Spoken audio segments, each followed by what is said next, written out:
being real. What does that mean? What does it look like? And how do you get there? Right. With that authenticity and having greater connections with those that we, care about, and having the tools, right? Equipping people with the tools to work through all the complexities of this crazy world that we're living in these days. Welcome to the Let's Be Real podcast, genuine conversations for authentic living. Welcome. I'm Lisa Ulshafer, empowerment life coach and author. And I'm Sondra Pariser, entrepreneur in the health and wellness industry. And this is our first Let's Be Real podcast. And today we really wanted to, yes, yay.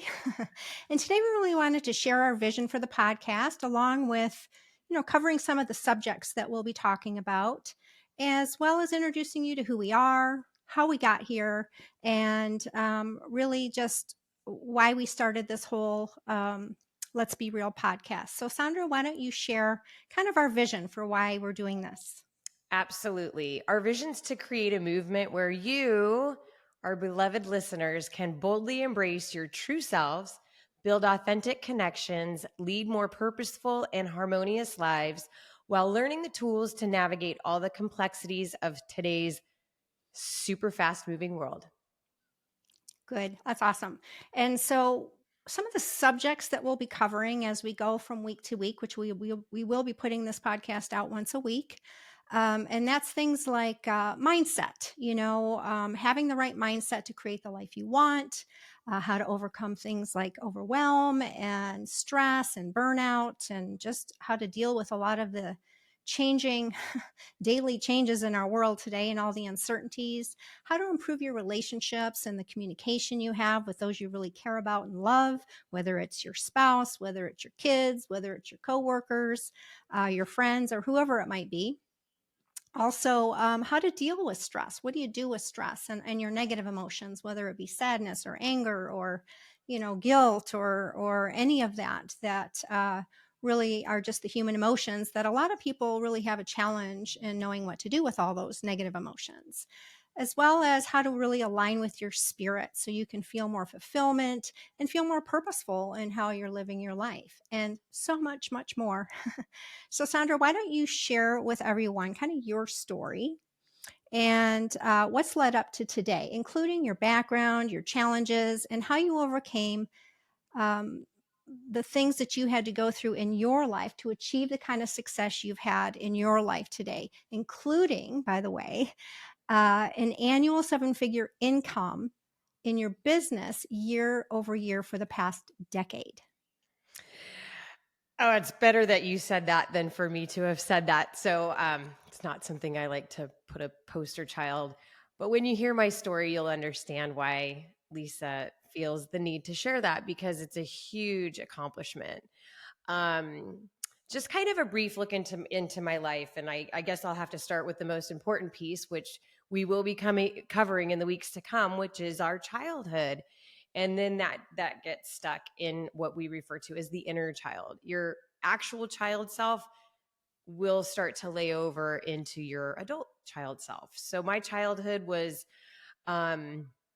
lately I've been calling it a horror movie, because actually it's pretty much right up there with a horror movie. I grew up, my mom was very young when she met my dad and got pregnant with my older sister. She had 3 kids by the time she was 21 years old, 3 little girls. And not exactly clear on what happened, but the way it seems, and this is back in the 70s, is that my mom, after the birth of my younger sister, ended up postpartum. Her father and my father, who happened to be a heroin junkie, put her in a psych ward, locked her up, and she spent pretty much the first 11 years of my life in and out of, just in and out of different treatment facilities. So I don't want to say that happened to her. Our lives don't happen to ourselves. They happen for us to grow and become who we are in the world. So it was a really tough childhood. My dad married the babysitter, and she horrifically abused me until my dad got sober when I was 11. And that changed the trajectory of at least the horrific components of I was starving and no one was there to care for me. And I kept trying to run away. And the abuse was pretty horrific at both the hands of my stepmom and my dad by sheer neglect. So it's kind of an interesting thing as I look back on my childhood. And Lisa, you know this because when we first started working together to heal some really deep old wounds, um, when I was a little girl, I remember in the front yard, which our front yard was our playground, and we made holes and created forts. And, you know, the kids are very imaginative. So my front yard was what you would probably consider a mess, big dirt piles and holes, and I've been bit by gophers, and just kind of funny. But I'd be spinning around in my, you know, front yard with my siblings and thinking I was Wonder Woman as I was sneaking, you know, through the screen door. It's 1,100 square foot home that I grew up in, not a whole lot of space, and, you know, dreaming about becoming Wonder Woman, Linda Carter. I had this amazing fantasy when I was little that I would grow up and live in a castle and have everything that you could possibly ever imagine in a perfect life. And my life really did turn out that way. Lisa, you remember when I found the house that I live in now, and you and I got to chuckle a little bit about how we really do create our reality. And though it takes work and it's a lot of work to do that, it is absolutely possible. So I've always been, uh, I've always had this feeling inside me that it's like an inner knowing, or you're intuitive, or I've always listened to when something inside me, or my higher self really is what I would call it today, would say, "Hey, Sondra, move to Hawaii." Okay. And I would just follow whatever the message was. Sondra, move from Las Vegas to Texas. Okay, up for the next great adventure. So I've trusted that over time. I went through massage school in Hawaii. That's where I started to really learn about the body, the power, and the healing of what we can do, and got fascinated by our bodies can really do some amazing things. So fast forward into my later 20s, I started doing a lot of work with T. Harv Eker and Tony Robbins. I created a vision board for what I wanted and my perfect husband. And the ongoing joke, and I have no problem saying that, is the only thing on my vision board about my husband was that I should have prefaced no crazy ex-wife. Well, you know, I had to deal with that. And there's a lot of stories to that, which actually bumps me and you together. My husband and I dated for 5 years. We raised his older kids. It was the hardest job I've ever had. One of these days, we'll do a podcast on step parenting because that truly is something a lot of us have challenges with, and how to navigate those paths. But yes, so we moved to Vegas. We were empty nesters when I was 34 years old. Kind of strange. My husband was a young dad too. And that was that was probably the hardest time in my life. Alan and I just were having so much conflict, and really didn't know what to do. We were really, you know, when you're in and out of court and you're raising kids, you really lose yourself. And it was really, really hard just to be quiet and be alone. We didn't know anybody. And so I went to a Chamber of Commerce meeting in Las Vegas, and that's when you and I met each other. And I fell on your floor and I said, "Can you please help me?" And you were like, "Yeah, absolutely." And everything you told me to do, I was so desperate. I mean, I'll let you tell that part of my story because you were there with such wide, loving eyes, and that turned us into a forever friendship. And you've helped me in so many ways, including my relationship with money. That's a podcast in and of itself, and how, you know, we have a relationship with money. My net worth was, I was only ever going to make 100 grand a year. I was at this set point. I didn't think I was worth it. I had all of these emotions about it. Like a lot of people do, like, you're not worth it, or, oh, only those kinds of people make that much money. And so after you fixed me, of course, I was participating. I went on to have amazing success in, you know, really helping other people. My job is to help other people. Your job, Lisa, is to help other people. And we just knew that there would come a time where the two of us together can go and share with all of you what has worked to help us become happy and healthy and whole and free. Yeah, very good. Well, so I guess you could say if it wasn't for the crazy ex-wife, you wouldn't know me. I'm so grateful to her for so many reasons. But yeah, true. Yeah. Mhm. I mean, if you think about it, right? So Yep. that's some of the things that, I think about, and especially as of late, I've been doing some of my own exercises with certain people in my life. And it's like, well, I wouldn't Mm. know these people, even with my ex-husband. I wouldn't have my son if it wasn't for all the things I went through with him. And I wouldn't trade that for the world. I'd go through Mhm. it every single day all over again just to be where I am today with my beautiful son who's 27. And Mm. so, sometimes it's recognizing some of those people in our lives that are hard to deal with actually are moving in a new trajectory that has us seek out, new people to know and new experiences to have. So, Mhm. well, that's a really amazing story. And yes, obviously we've worked together. So I Mm. obviously know a lot of, probably more about you than most people. You Right. actually in our relationship together, Yeah. it's Hmm. been real vulnerability for me. I remember when you and I first started working together, I was thinking, I wonder if she can see all my skeletons, which Yes. you can't see skeletons. You can just help me find them for myself. Yeah. And Lisa, even as you and I've moved forward, and I think we absolutely have to introduce the audience to your story, but what's happened over the last year for me is November 1st of 2022. And you're right. I'm grateful for the ex-wife because of the ex-wife, I have healed so many of my shadow self, the Mm. darkness, I I don't really like calling things like good versus evil, but Right. darkness, Hmm. true dark darkness. And so while everything's been so great in my life over the last handful of years, Alan and I went on to have two beautiful little girls who are almost Hmm. 9 and 11. And you got to be there for that. I remember when I said to you, I think I'd like to have a baby. And you're like, whoa, whoa, whoa, whoa. Alan and I had just really started patching things together. And you were like, it's kind of like getting a dog, right? You don't understand the responsibility of getting an animal until you get the animal. But I remember that vividly. And they just have been nothing but blessings Yep. to myself and my husband. But a year ago, I made a declaration to universe, and this was the declaration of I want to heal completely. And Hmm. you and I get to share with everybody what that looks like. And so to sit here today with you, who has every secret inside of me, you already know because there's no more secrets. Yeah. It's just processing the emotion and remembering, and it's been I'm truly happy.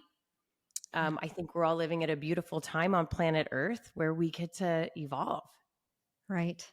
Yeah. evolve. So share with us, who are you, Yes. Lisa?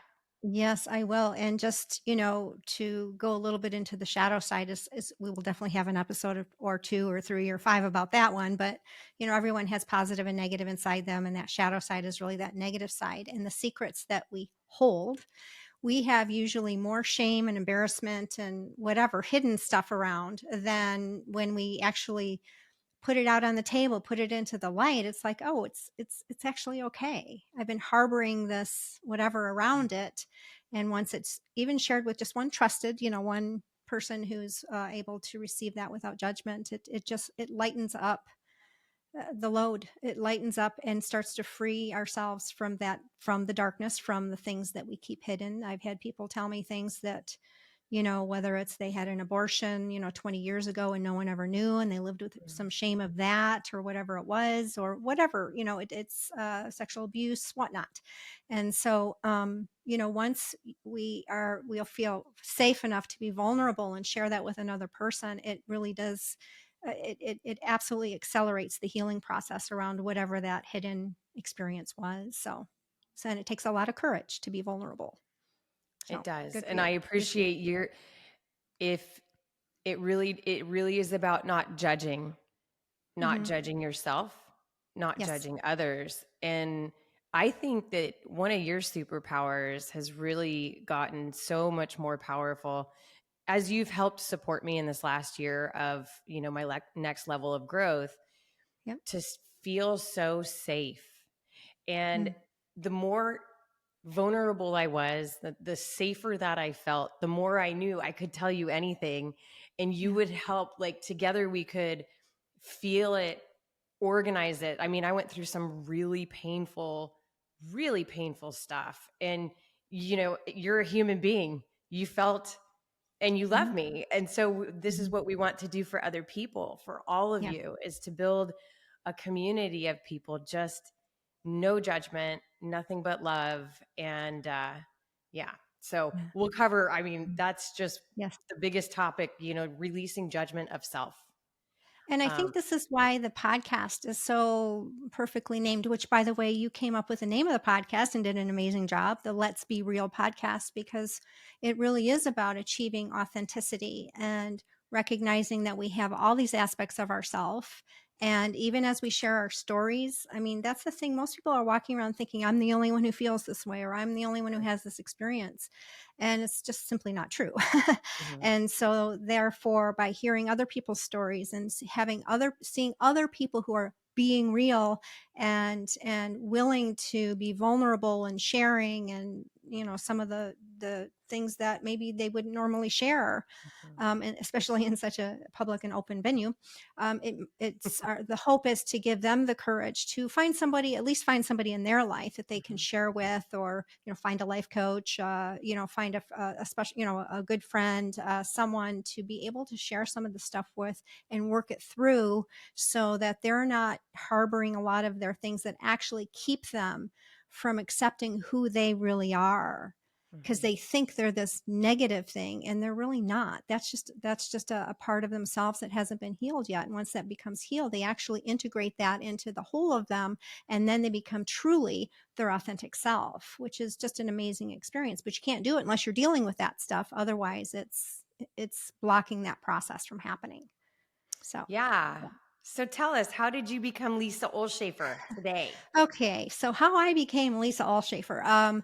Well, I started out in this life very shy and insecure. So, even when I mean, gosh, I was just everything. My mom used to say she could ask me anything, and I would be fine, fine.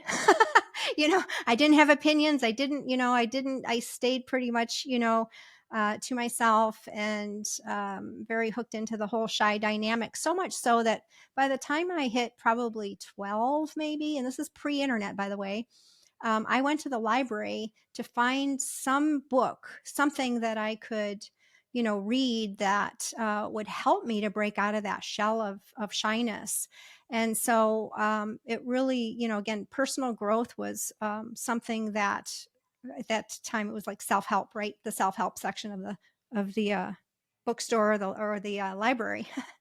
Now it's all at our fingertips and whatnot. But anyhow, so that was really kind of my first real challenge in life, was feeling so insecure within myself. So but like you, I didn't go, I guess I did go to one Tony Robbins thing, but my I was thirsty for knowledge in how to feel comfortable in my life, in my own skin. And my dad had Tony Robbins in his library, and my mom had Wayne Dyer on cassette tape in her library. And I really kind of steered more towards Wayne Dyer. He had more of a, I don't know, he just resonated with me more, had perhaps more of a spiritual side to him. And so that's kind of where I landed more in the Wayne Dyer sector of personal growth. And then I went to school. I went to college. I let's see, when did I go to college? When did I graduate? 1990? No. 1986, I think I graduated from college. But I was so interested. I started out in graphic design. Didn't have websites yet, graphic design, but then I just kept moving further over into psychology. So I ended up getting a degree in psychology. I did a lot of, and I got really good grades in psychology. Certainly didn't get good grades in astronomy. I thought that would be an easy one, and it was one of the hardest classes I've ever taken. I got 100%. In astronomy? Wow, that's I great. So sure and that is very interesting because I still to this very day am very interested in outside Earth. But yes, we'll share that yes. with the people in a little bit. Well, But it didn't help that I didn't attend class a lot, so oh, I had my own party years during college, but I did end up with pretty good grades, and especially in psychology. So again, everything was in motion. I was actually helping people in both high school and in college, kind of on a coaching level at that time. I've always been deep, and I like deep conversation, and I love one to one interaction. That's kind of how I roll, and so I've always been kind of that deep thinker. And so it started to show up early in life. And then, I graduate from college and, have a multitude of different kinds of careers. I didn't end up getting a PhD in psychology, but I did get a BA. And so I ended up getting married in my late 20s. Had my son in my really around 31, I think 30 or 31, and then shortly after that, because that relationship was not there's positive and negative in that relationship. He was amazingly wonderful in certain ways, and he had definitely an alcoholic and abusive side as well, physically abusive. So I ended up leaving that relationship after 12 years, and then my son at that time was, I think he was one and a half, or going on two.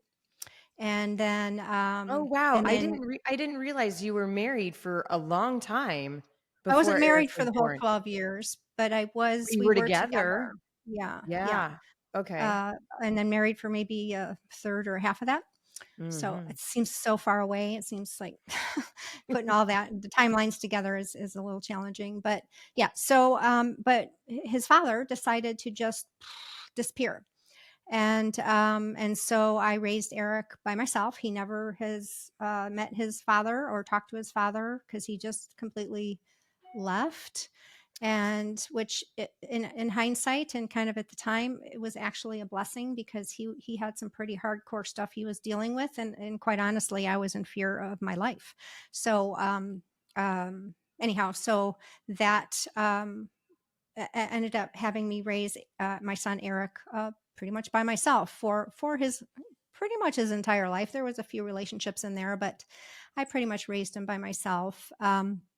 And then back in 2004, so okay, let me backtrack a little bit. So was raised, or I grew up in Michigan, and then I ended up moving to Ohio for this company I started working for. And then once that company, it started to go down. And then when you said that you follow your intuition and you can be Mhm. spontaneous and those types of things, I too can be that way. And so one of the people that I had met through that company that was really going under at the time asked if I wanted to move out to Vegas. And I'm like, well, it's either move back to Sure. Michigan or stay here or move to Vegas. There's nothing really where I was at. So I said, okay. And then I moved out to Vegas in 2002. And I ended up actually having to start my own business at that time. So I've always been really self-sufficient and independent and able to support myself even in lean, even if they were lean times. But then when it came to 2004, so I'd been in Vegas a couple years, I was just really like I turned 40, and I was just kind of like, is this all there is? I feel like I'm really like I have a lot of great ingredients. I have all the right ingredients, but the recipe I'm making in my life is not turning out so great. So what is it? What is it that's missing? What is it that I'm not getting? And that's where I sat down one night and I wrote what I call my dissertation to the universe. And it was just, it started out with help me, where am I supposed to go? When you feel isolated and alone and all these things. Part of it's actually on my website, on my about me page, but it was quite it was about a page and a half, and I just started writing. And what's interesting is it really exemplified ask and you shall receive, Mm. because I asked. That was the first thing. Help me, where am I supposed to go? And 3 days later is when I ended up running into someone who would end up becoming my mentor and ultimately my coach. And he was doing seminars at the time. So I went to my first seminar. I think it was in August of 2004. And it was like, wow, this is it. This is what I've been this is what I've been needing. This it just absolutely fit like a glove. And that was the first time I had ever heard of the term life coach. And of course, already having a degree in psychology, I was like, it came at me like a bullet. I'm like, life coach? What is a life coach? I was excited and I thought, can I become a life coach? Right. Because I would Mhm. love that. And it was just so instantaneous. And I know, oftentimes people are struggling to find what their occupation or their purpose. And I was also in that place, but it came to me. It was just like, whew, it hit me so wonderfully. And so that's where I spent a majority of my time then for the next 8 years, really, in deep transformational work, so much so that I became a life coach. I mean, I knew at that time, but then I needed to do my own work. You don't just, uh, you need to kind of work through your own stuff before you start taking on other people's stuff. So I spent 2 years really in my own deep transformational work, and I still do my own deep transformational work. It doesn't end. Mm. But I was heavy duty into working some old stuff out, just like you have done, and so many of the people I work with have done, and possibly some of the people who are listening today have done. And that's where. Um, 2 years later in 2006, June of 2006, is when I became a professional life coach. And I've been doing it ever since. And so that's what, you know, um, I think 17 years. I think I that's what it never adds up even to at this connected point. for as long as you and I've known each other. I have never connected the dots on in 2000 and it was May of 2004 that Alan and I, this before we were dating, did the Unleash the Power Within, the Tony Robbins.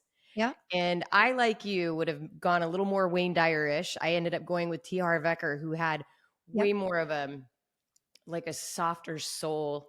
To me, it seemed like a Yep. softer, deeper soul. Yeah. And it was in 2004 that I did the full program, the thousands of dollars. I think it Yeah. was, gosh, back then it was a lot of money. And but I always knew the importance, and this is really for everybody out there too.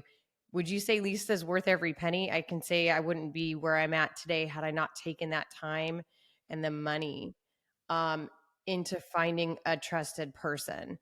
But for me, my path went, like, look what it took to get me to you. Right. Um, but we were in the same time frame. That's very Yeah. interesting to me.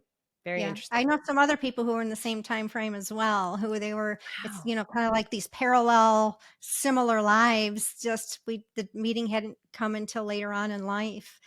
And, talk Because about even investing. Hmm. Yeah, because you and I even knew. I think we started talking about this back in 2016 or 2017 at the latest, where Hmm. we just knew that there was going to come a time there was just going to come a time on planet Earth that you and I would come together Yeah. and really be able to support people.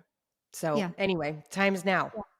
Absolutely. And, as you said, you invested so much. Well, I mean, over that 8 year period, I mean, I've been to over 80 seminars, ranging from 3 to 9 days. Most of them were transformational seminars, so more on that personal level, but a lot of them ended up being business because it's all connected. And I'm an entrepreneur by heart, just as you are, right? So, it all comes together, being conscious in your life, being conscious in your business, and really knowing that you are the tone to your business. And then I ended up getting, over the years, like seven life coaching certifications, and just taking online courses. I mean, i'm a I'm an avid student of life, which makes me a better teacher as well. So, but I met you, like you said, at a chamber, actually before the chamber meeting, and our friend, introduced us. And as soon as, again, this is where I love divine orchestration, because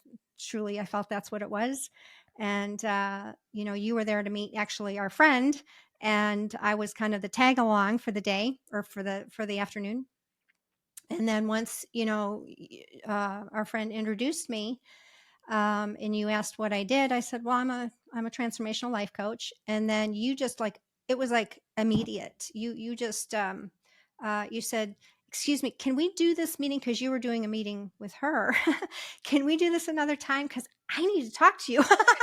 And it was just this immediate thing. You were in my, at the time, it was a home office. I have my own office in town here, but today, and you were at my house the next day, very Yep. next morning. I mean, couldn't have been more. So it was an instantaneous connection. Obviously, today, in hindsight, we know why it was so instantaneous. It was beyond just me as a coach, but again, we have purposes that have merged together, as which is a lot of what this is right now. And so we had a lot of things that resonated together, and it just ended up being a really beautiful relationship. So that was a wonderful thing. And yes, you're a good student Mm. because you take direction well, you're coachable, and that's what makes all the difference in having you get results, right? Is to, follow through on the things and doing the work, because as you know, when you know more and more, it's work. But it pays off well, handsomely. So so after that, then I began teaching workshops. As I said, shyness and insecurity I worked through most of my life, but I was terrified of speaking in public. And I began teaching workshops in 2012. Really started to ramp up in 2013, which really helped me to get over my own, nervousness around that. And so that was really, I mean, it was just as beneficial for me as it was for anybody I was teaching, quite honestly. But that was really cool. And then, I would get some feedback from some of the people who had um, seen me more as a supportive role and with another company. And they said, wow, I think you do. I enjoy your workshops more than I did the other company's workshops. And I'm like, wow, that's a very high compliment, because I thought very highly of the company I was working with. So so that was pretty amazing. And I would start to get validations around, you know, uh, how people received me and things. And of course that builds your confidence, and then you keep going and keep doing it.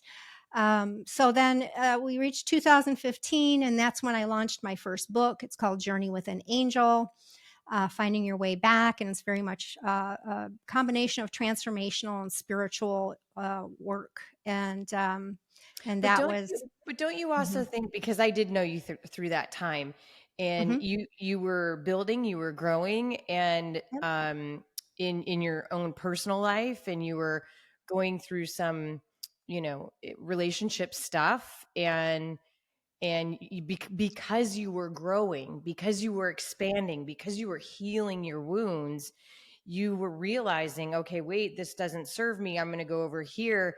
And it was because you went on that amazing cruise. Wasn't that October of 2014? no, no, it was October of 2012. Oh, it was October of 2012. Yes. Okay, I'm like, wait a second, there Yeah. was a whole lot more to that, because that, Yeah. at least from knowing you as well as I do, that was more of a, also a miracle from universe that, Oh, yeah. hey, go on this cruise all by yourself. Oh no, you went with, No, didn't I you? went with a friend. Yeah. Yeah, you went with a I friend. went with a friend. And then you met our other friends. Mhm. Well, they were your friends first, but I kind of adopted them as my Yeah. friends too. And then that was really where you started to even expand your mind even more Oh, about the yeah. meaning of what it means to be human. And for you, it was connecting with angels, and you had so many beautiful experiences with that, to the point where you wrote the book. Mhm. Yeah. Well, it was because of that cruise that the book was born. Hmm. Because again, this is I don't want to get too deep into all this stuff because it's a whole deep area, but Hmm. ultimately, having angelic connections and so forth, which I was really not super comfortable with at that time, as far as who I was in relation to angels. But ultimately it was a trajectory change in my life that ended up becoming a book. And the time of which, because so we started the book in 2012, um, or yes, with the person that I met in the Yes. Mediterranean. Yeah.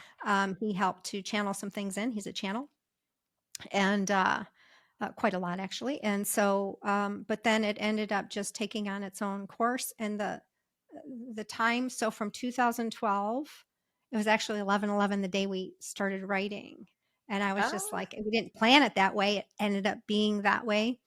And through that time that we were writing and channeling and doing all these things, it was so amazing. It was magical beyond my, I mean, talk about, the God bumps or That's the what I'm goosebumps, saying. right? You have to kind of They talk were, a little bit about that, because oh, I watched you yeah, go through that yeah, in sevens and twos and numbers, and all of that was that was what I was saying. Like, you were doing so much growing, and honestly, you helping coaching other people, and it's almost like your empathic abilities were also starting to uh-huh.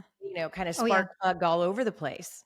Yes. Oh, yeah. My connection just started Hmm. to strengthen, my intuition. And, one of the things I've been able to discern, the difference between is when you're getting a download Hmm. and when you're tapping into your intuition. And they're actually pretty different. Hmm. And so intuition is more you kind of tapping into your own inner guidance, and download is more like you're getting information Hmm. from wherever, right? And you're getting information. It kind of comes in a little harder than the intuition. The intuition has a little softer feel to it. The download is here's information for you. Yeah. And the intuition is you're tapping more into it. It's an interesting experience. And so, oh yeah, that's since then, it's just, I mean, in my coaching, I think that's one of the reasons I've been so effective as a coach, because I really trust in all that. And just because I'm in it so much, it's just the more you use it, the stronger it Stronger gets. your muscle gets. Right. Yes. And because I use it so much, it's just become stronger and stronger over the years, for others and for myself as well. So, yeah, again, I we'll mean, have, it's night and day, and again, that kind of comes back to why you and I are here right now, yeah, is because this ability to connect, to get downloads, to be conscious of your, is it my higher self intuition, or did I just get a download? I can tell you there's a solid difference, like, and it's for both of us, and what I've been through in this last year since my, what did you call it? A declaration to universe? No, a dissertation to universe. dissertation to the universe. Okay, Yes. so my dissertation, I'm going to call it that too, because Mhm. it's kind of what it was. Mhm. Like, okay, I'm going all the way in. There was still parts of me, and I'll share a little bit about this, because I think it's important as we move forward in topics that we'll bring to the table. And by the way, like, we want our audience, bring up suggestions. What are you struggling with? We will read the comments. We will Yes. be here to support you. We want to know how you're doing. Where are you at on your journey? We want to tap into to them, to all of you. Yeah. So in my dissertation to universe, well, it was more like a declaration, to heal completely. And Lisa knows this. I actually do work with a channel, or you work with a channel. Like, we still work in, because as long as you're alive, you're growing. You're growing. You're either growing or you're dying. And Yeah. and And you we and I need have, objectivity. We need yeah, outside feedback, sure, because we're, yeah. no matter how much work we've done, we still need feedback and Well, and objective it's feedback. and it's for me, at least, I'm starting to experience this, um, reality, is the importance of relationships, how much satisfaction I'm getting out of all the relationships that I'm in. And I mean, you and I, we speak Sondra and Lisa, so um, it's fun to have conversations without judgment, and let's get curious. It's the curiosity that, this Mm. last year for me has been about, and I went into it, um, very, I don't know what the right word would be, very unhappy and unclear and not sure and confused. And here on the outside of my life, I mean, it doesn't get any more picture perfect than my life. My husband and I, how we live a debt free life. We do a very purposeful mission for our business and what we do. And so, but I mean, as I was as dark as I think the darkest I ever was when I when I first met you. But what was still going on inside? How could I still feel not good enough, not happy? Why are we here? And it was tough. So here goes my declaration to universe. And I trust it now completely, just like with you. I'll get a download, or my higher self will guide me. And I do know the difference between the two. And it was very, very fast. And this was the absolutely hardest year of my life, hardest year of my life. But the more, remember, I didn't have a timeline on my childhood. Right. And I was just telling my channeler the other day, I said, I'm so excited about dates now. I could rattle off month and day and year. And like, because I went back into my young life, Yeah. and got really like, okay, well, what is this about? And healed. And I can't, I, it went into physical pain. It went into emotional pain. Um, I had just horrific family stuff happen, all to remind me of memories that I had. Either they were memories or they were really that inner child. It was the feeling. Um, all the trapped feelings that I had that I didn't even know were there. And I've been doing this work forever. But that's Yeah. because right now on in 2023, as we're blazing into 2024, for all of you that are listening to this, you're listening to this because you too are searching for answers, and you want clarity, and you want to be happy, and you want to be free of judgment, conflict. And again, the law of mirrors is a very real thing. I got to, go through this process over this last year with my husband where we've never been happier. And as I heal, we heal. And it's been a very painful year, but it's been the absolute best year of my entire life because I can sit here today, and this is pretty much 2 or 3 weeks fresh, really truly feeling like I don't think I got much left in there, Lisa. I mean, if it comes up, it's fine. That's We'll kind of talk. my motto is, we really, there's no way to measure it. We have, uh, I use the onion analogy, and, we get through these layers and upon layers of stuff, and it's like, oh, I'm good. And then all of a sudden this deeper layer starts to come up. It's like, wait a minute. I thought I was done with you.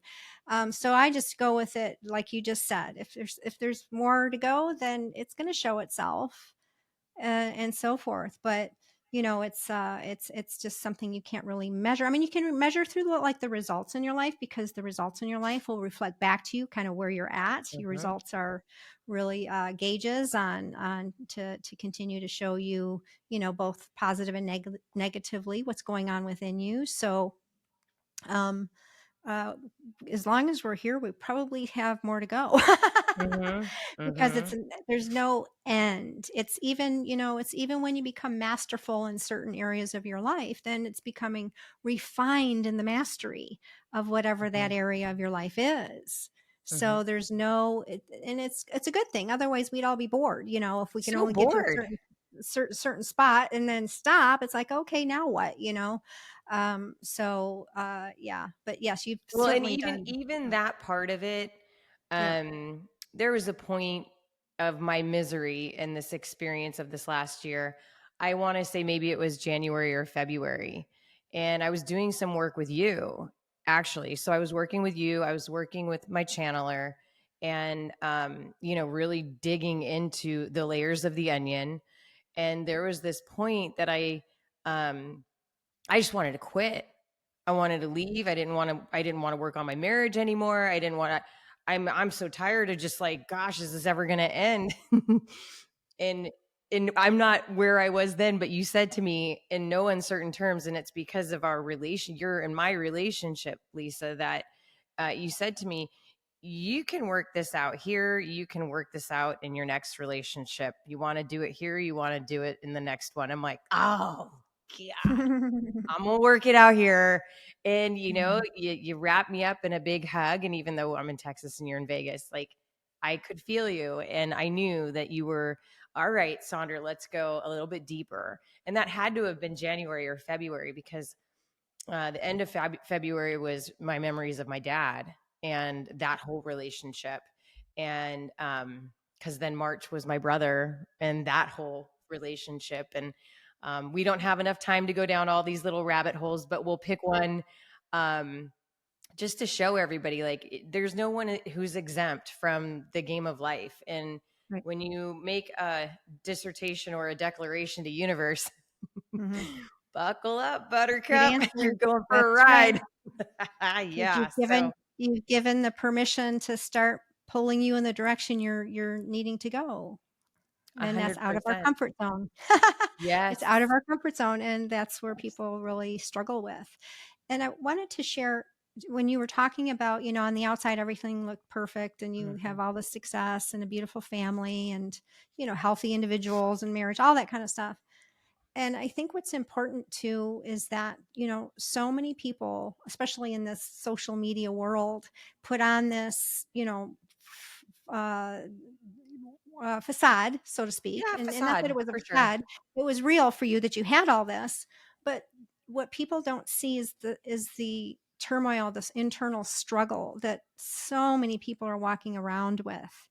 And, I remember when I had, on a physical level, pain I had frozen shoulder. I had a whole thing with my shoulder. And I was in Trader Joe's and I was in a lot of pain. And it dawned on me. I thought, gosh, I wonder how many people in Trader Joe's right now are walking around with either physical or emotional pain, but they're just having the shopping face on and, and just it just struggling, just getting through the store. Hmm. And that's how a lot of people are going through life. They're, behind closed doors, they are just absolutely feeling like they're falling apart or they don't have it all together and they're doing their best to appear like they have everything all together. And because of all sorts of, reasons, but ultimately they're just either sometimes they're dying inside, right? Sometimes they're Well, thinking of, literally, and that's where you and I've been talking about this for a very long time. I don't, and there is no judgment, but where do you spend your time? What are you watching? If you're watching shows, oh my gosh, Alan and I went out to dinner last night, and we're bar people. I'll sit at a bar the rest of my life. I'm a bartender through and through. Anyway, so we're sitting at this bar. It's a steakhouse, and I can't see without my glasses on far away. So I don't have my glasses on because my husband's sitting right next to me and we're talking. And so but I have my glasses on the bar top near my food. And so I look, there's three TVs up above this bar, and I look, one in the middle, one's football, and then the other two were some kind of show, and it looked like older people, like 70-ish older people. I put my glasses on. I'm like, what on God's green earth is on this television in a high-end steakhouse? And I'm like, is it The Bachelor for old people? Oh my gosh. Do you know there's a show, The Bachelor for old yeah, people? Did you know that? I saw that. Yeah. I haven't Oh, seen it, but yeah, I saw it. Yeah. the one thing so we'll come back to that. But the one thing I actually took away from it was an older gentleman. I mean, he really, really had a hard time in the final rose ceremony. I'm watching this this is what most people are taking in, but he really did struggle with his feelings of, my gosh, I'm really going to hurt somebody right now. And this does not feel good. But up until, again, as we're whizzing into 2024, the content, what we're putting in our minds, we're digesting it in our bodies. It's no wonder we feel like we need to be perfect, or we need to Yeah. I don't think we're capable of putting on the cloak anymore and just, Right. I'm going to pretend I'm somebody other than who I am. It Mhm. doesn't work like that. And even though, I mean, gosh, I had to make a declaration to universe after decades of doing this kind of work, there was still a lot of junk in my trunk that I was unconscious of. I had to go feel it to even remember it. And that's amazing, but I think it's because of where humanity is right now that we want to feel. I think human beings inherently, we got to get our frequency up to more of a higher vibration of joy and love, gratitude, all of those higher frequencies. And one of these days we'll have to do a podcast. This will be a little bit down the road of what these frequencies actually look like. They are measurable. It's not Sondra and Lisa talking crazy. Not that we ever were, but we sounded like it when we first met. Like we were both kind of out there in the world, and how we viewed being human.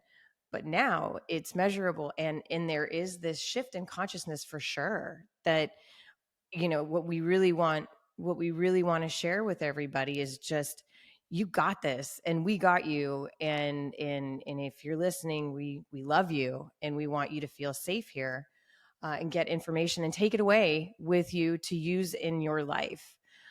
So with that being said, why don't we share with them what the next handful of podcasts might look like? Okay. Well, like I um, said earlier, the next one we're looking to do is called Change Your Mindset, Change Your Life. And it really is about,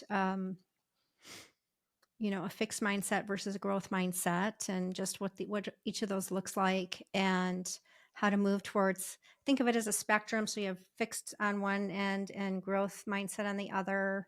It's not like you're all one or all the other, but you fall somewhere in between, and you want to keep moving the slider over to the growth mindset, because that's when you truly will change your life. I haven't we haven't fully defined the rest of them yet, but relationships, communication, Relationships. Yeah, mindset, relationships are relationships. huge. Yeah. Boundaries, especially for the people Oh, pleasers in the world. Oh my goodness, saying no is like the hardest thing to do for people pleasers. And what's that really all about? What's really going on underneath, and how to break out of that dynamic that ends up usually ending up feeling resentful. mhm. Things like that. But also, I mean, there's, I've, with all the years, pretty much 20 years of the work that I've been doing, we can, spin the wheel and, yep, we can do something on that one, do something on that one. In fact, in 2016, when I created my course, Roadmap to Self-Empowerment, I really created the course to kind of touch on each area of ourselves, because we're just this inner rabbit hole of different aspects of self, and masculine and feminine and shadow and light and inner child and parent, and all these different aspects of ourself, and ego. And so I really created it as like a foundational program to just start to get an idea of what you're contending with within your own being, Yep. because you got a lot of forces working against you, and if you aren't aware of how they work against you, then they will definitely have your power, and that's not where we want our power to be. We want to get our spirit in the driver's seat of our life, and then let that one be driving the show, so to speak. But if Yeah. we don't have awareness around it, you can't just be positive. You've actually got to go through the negative. You got to work it out. You got to understand it. You have to know how it works with you and how you work with it. And that's where you actually, the positive is just waiting on the other side of that. It's like buried Mhm. behind it, if you will. It's just waiting for you to say, clear that stuff up, and you will naturally and organically come out as who you truly are, your authenticity, that authentic self, which is what this podcast is really based on, as being real. But a lot of people don't understand what is real. Who am I? Why am Mhm. I here? I mean, these are existential questions that have existed through time, right? And so it really is about discovering who you are. And the more you tap into who you actually are instead of who you think you are, the more powerful you become, and more confident you become, the wiser you become, and you move through experiences a lot quicker, so that you can get truly more in the direction you want to go, instead of having all these pit stops of lessons to learn, which what the pit stops are about. And so you can get on with really being in alignment with your spirit, and living your purpose. Yes. And I think that as we start to interact with our audience, we are going to get a ton of really great subjects that we would love to explore with everybody in this healing journey that we are all in together. Yes. So, any last beautiful thoughts for our first introduction to our people? No, I think just sharing the schedule that we have planned for the podcasts. We will be posting them on Wednesdays at 9 a.m. Pacific time. And again, just the things that we've covered about what we want to accomplish, and really being real. What does that mean? What does it look like? And how do you get there? Right. With that authenticity and having greater connections with those that we, care about, and having the tools, right? Equipping people with the tools to work through all the complexities of this crazy world that we're living in these days. But even 20 years ago, people thought maybe those were crazy times they were living in. So who knows? Maybe it'll get crazier, maybe it won't. I don't know. But either way, we all need life tools to really get through these things, especially, during these times, because our world is really going through quite the transformation Mhm. on its own. And if the more we are centered and grounded in who we are, the easier it will be to ride through all this change Yeah, that's happening on the planet. And that's truly one of the reasons we started this. absolutely. Yeah. Absolutely. Yeah, so many good topics. So, all right, everybody, have a fabulous week and let's be real. Yeah. And thanks so much for joining us. And we look forward to sharing this journey with you all. Yay. Amen. All Yep. right.